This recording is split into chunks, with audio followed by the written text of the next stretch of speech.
Guys, kain tayo. Ito yung ulam natin ngayon.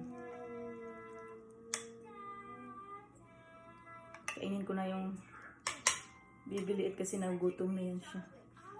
Nagkain ko na siya ng tinapay. Ang tawid gutom. Ayan.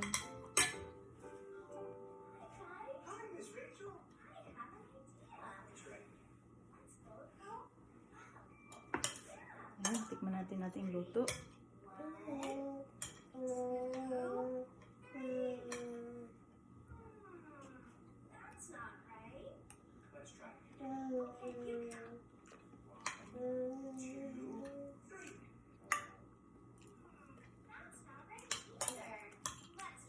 Okay siya.